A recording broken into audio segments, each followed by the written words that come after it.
What do addicts, eggs, and butterflies have in common? It sounds like a joke, doesn't it? It totally and completely sounds like a joke. Addicts, eggs, and butterflies.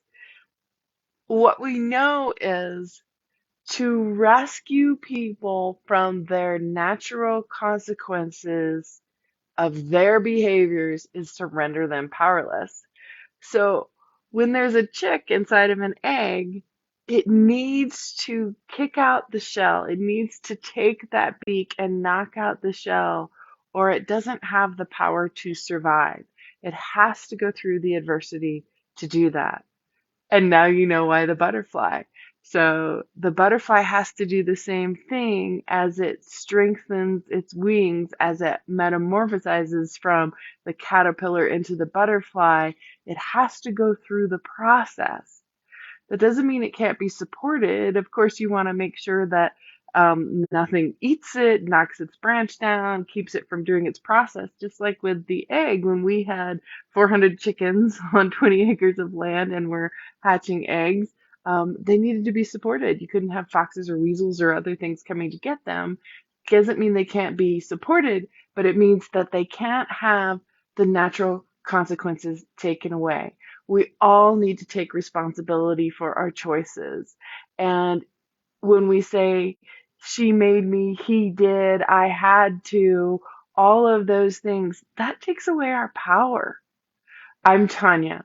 I've been working with loved ones of addicts for over 5 years now, coaching the families through how to provide that supportive environment so that the butterfly can rise from the cocoon and the chick can come from the egg, supporting that environment, helping the families heal. Because what we know is the addict can get well, there can be changes, but to drop them back in an environment that isn't one that's supportive or healthy or causes the same the same thing to happen over again. And let me be clear, you didn't cause, create, and cannot cure the addiction, but you can support the environment because neither one of these could make it if their environment got knocked away from them.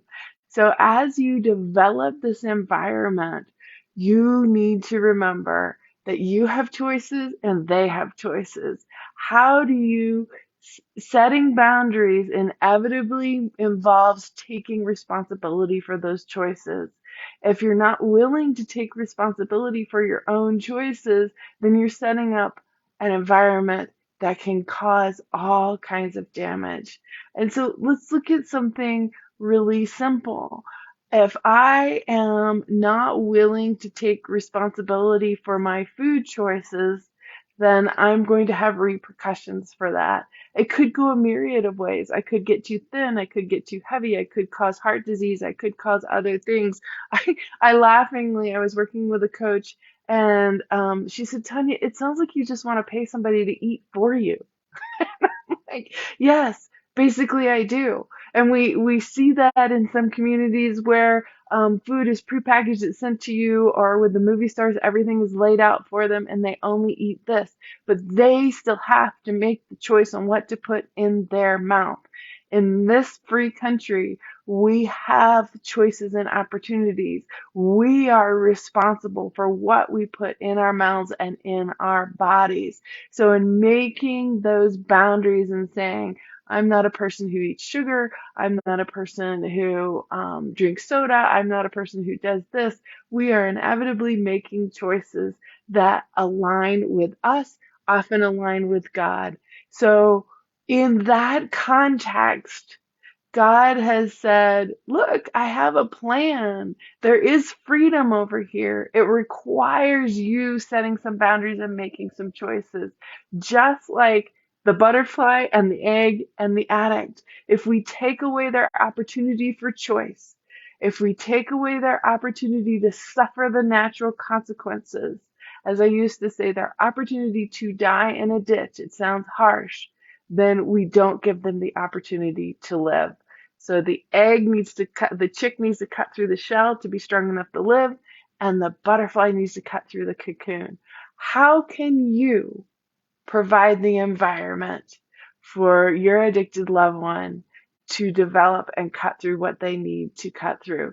That means you have to make choices. You have to set up boundaries. You have to decide where you are and what you can and cannot do. Where do I begin and where do you begin? Where do I stop? Where do you stop? That's what we're still working through. I think we're going to take the month of May to work through that. I would highly recommend, as we're working through this is a book that's been out for quite a while. If you're interested in following along, this is a book that we're using, and it is setting up how we're going to think about boundaries, opportunities, and choices. Again, I'm Tanya. Be sure and join us on the Sober on Purpose group. We have more in depth in there. We would love to pray for you over there. And we also have the opportunity for a quick let's get to know you call and hear specifically about your issues. Sometimes it can be just a 15-minute call that gives you relief, gives you some hope, and that's what we're all about.